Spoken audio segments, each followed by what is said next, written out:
छत्तीसगढ़ के राज्यपाल रमन डेका जी, लोकसभा अध्यक्ष ओम बिड़ला जी, छत्तीसगढ़ विधानसभा के अध्यक्ष मेरे मित्र रमन सिंह जी, प्रदेश के मुख्यमंत्री विष्णुदेव साय जी, केंद्र सरकार में मेरे सहयोगी मंत्री तोखन साहू जी, उप मुख्यमंत्री विजय शर्मा जी, अरुण साहू जी, राज्य विधानसभा में मेरे नेता प्रतिपक्ष चरणदास महंत जी, उपस्थित अन्य मंत्रीगण,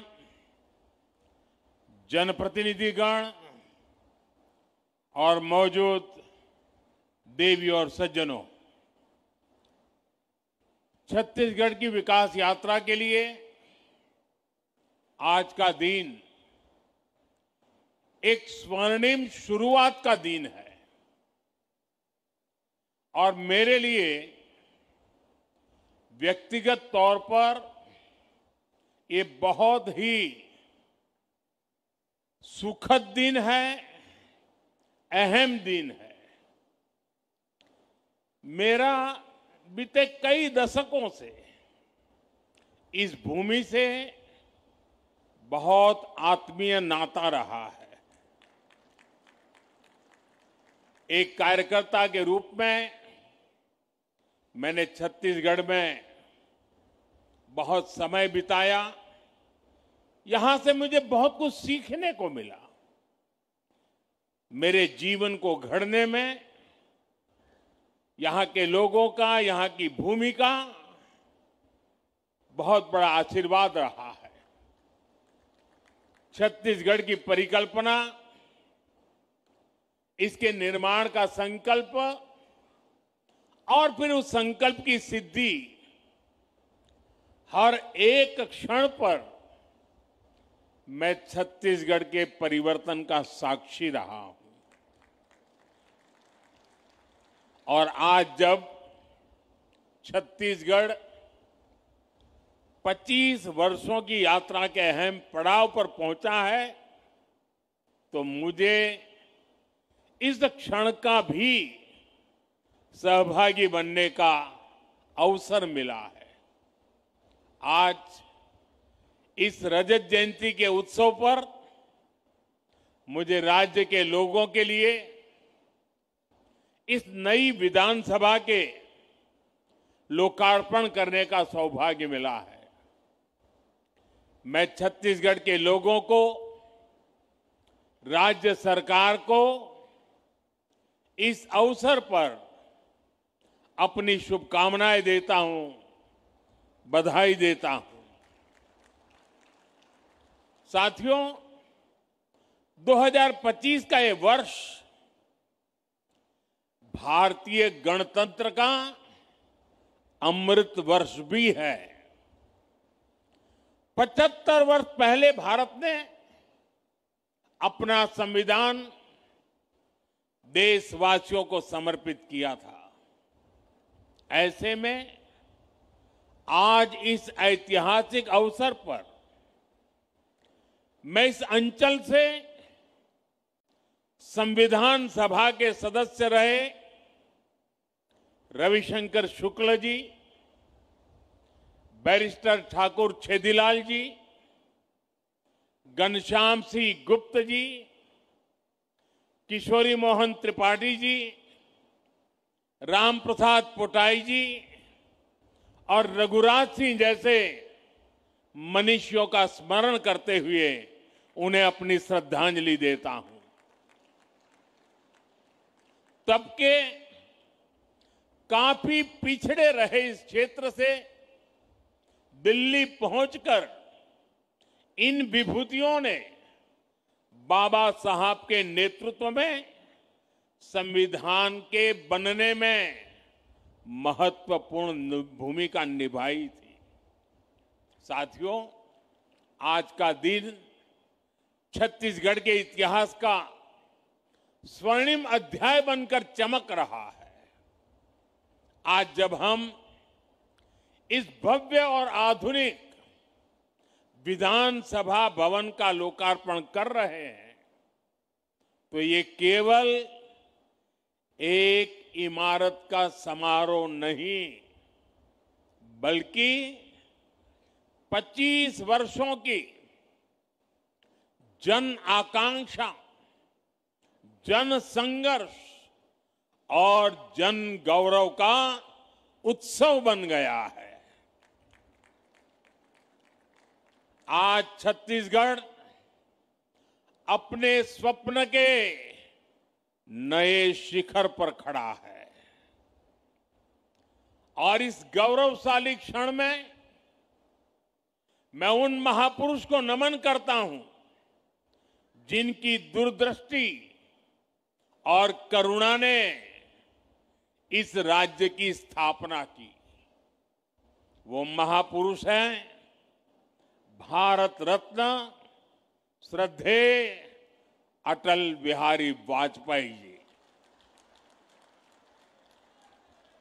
साथियों, साल 2000 में जब अटल जी ने छत्तीसगढ़ राज्य का गठन किया तो वो निर्णय केवल प्रशासनिक नहीं था, वो निर्णय था विकास की नई राह खोलने का और वो निर्णय था छत्तीसगढ़ की आत्मा को पहचान दिलाने का। इसलिए आज जब इस भव्य विधानसभा के साथ साथ अटल जी की प्रतिमा का भी अनावरण हुआ है तो मन कह उठता है, मेरे भाव व्यक्त हो रहे हैं। अटल जी जहां भी हो, अटल जी देखिए आपका सपना साकार हो रहा है। आपका बनाया हुआ छत्तीसगढ़ आज आत्मविश्वास से भरा है, विकास की नई ऊंचाइयों को छू रहा है।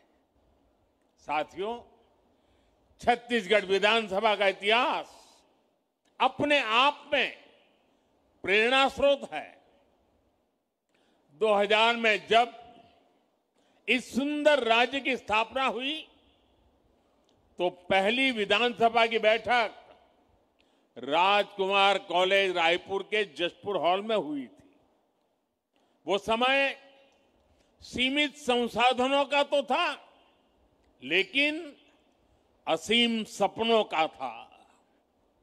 तब केवल एक भावना थी कि हम अपने भाग्य को और तेजी से उज्जवल बनाएंगे। बाद में विधानसभा का जो भवन तैयार हुआ वो भी पहले किसी दूसरे विभाग का परिसर था।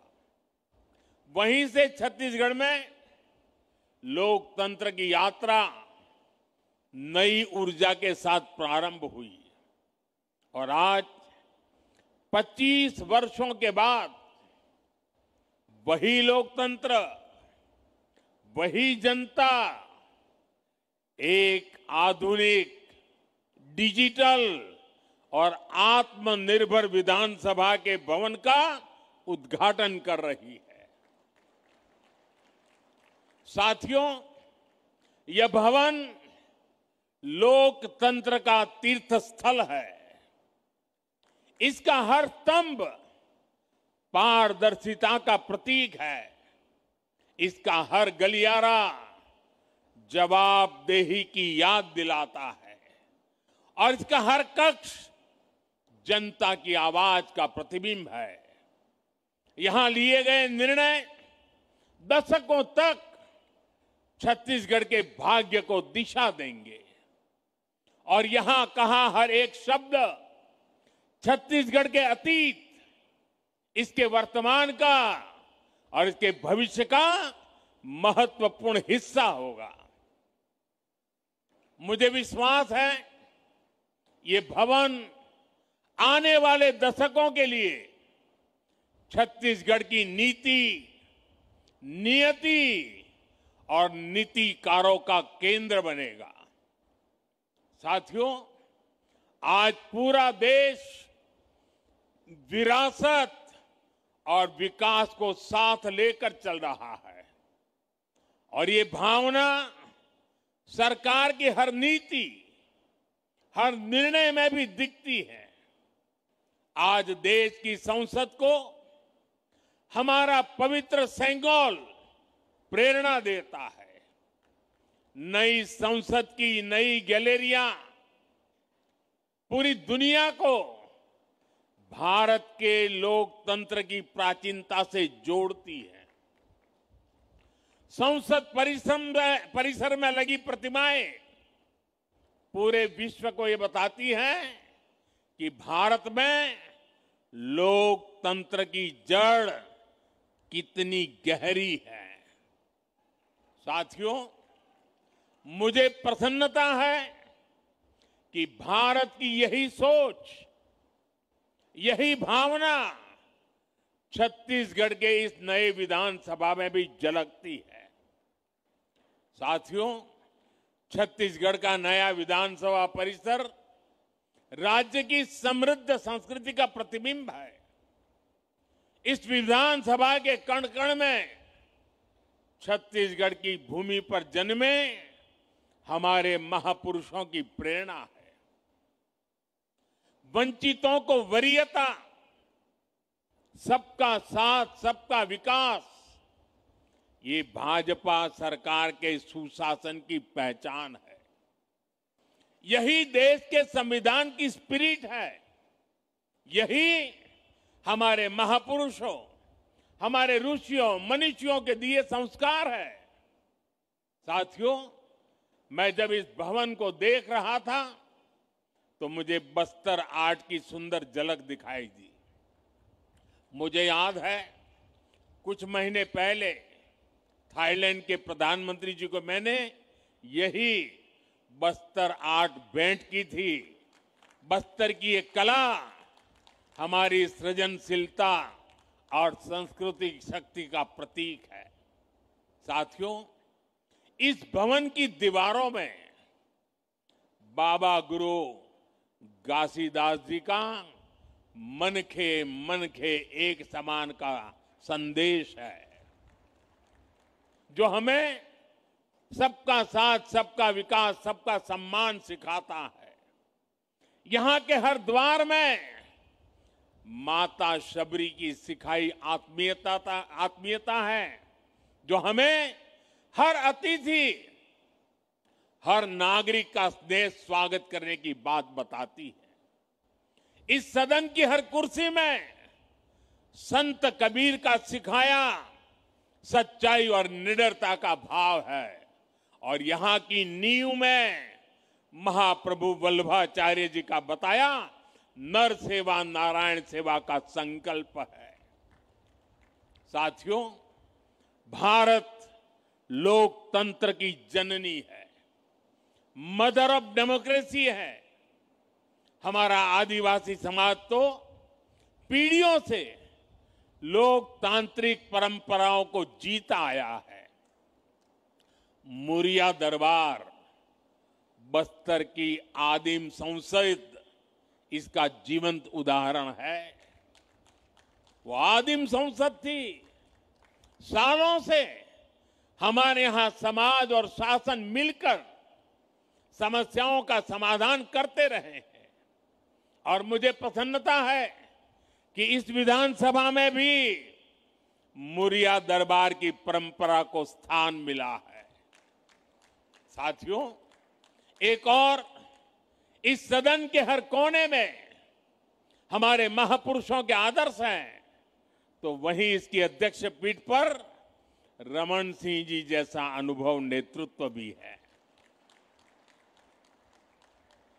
रमन जी इस बात का बहुत बड़ा उदाहरण है कि एक कार्यकर्ता अपने परिश्रम से, अपने समर्पण भाव से लोकतांत्रिक व्यवस्था को कितना सशक्त बना सकता है।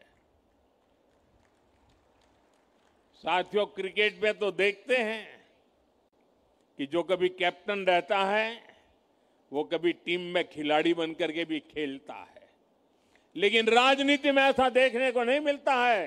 ये उदाहरण रमन सिंह जी दे सकते हैं कि जो कभी कैप्टन हुआ करते थे वो आज सच्चे स्पिरिट से कार्यकर्ता के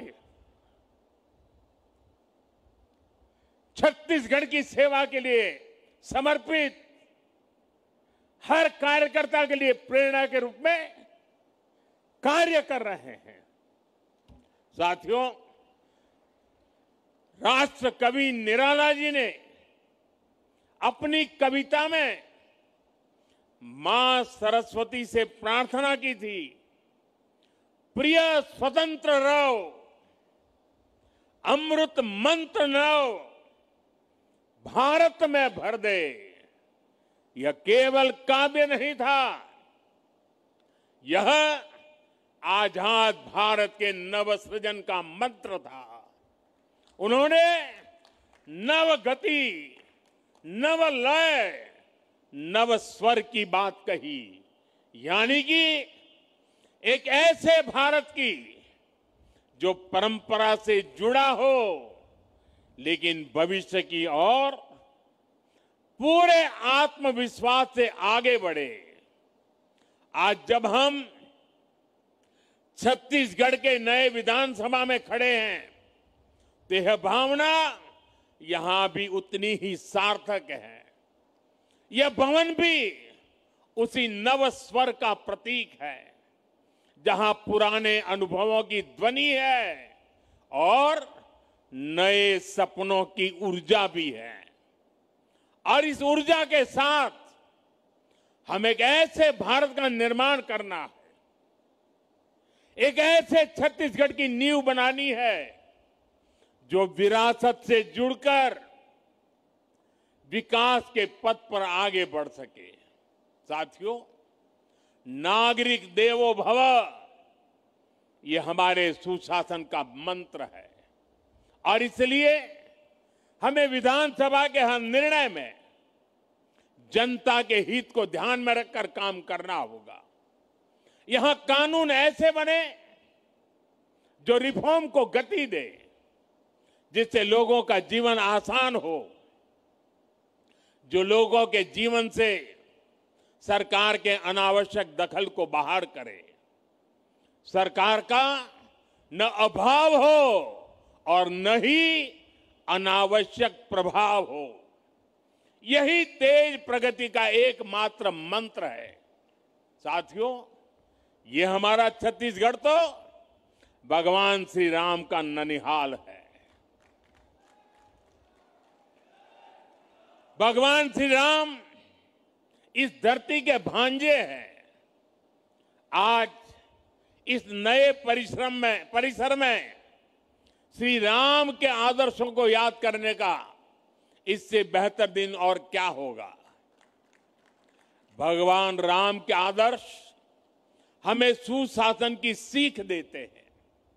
साथियों, अयोध्या में राम मंदिर की प्राण प्रतिष्ठा के समय हम सभी ने देव से देश और राम से राष्ट्र का संकल्प लिया था।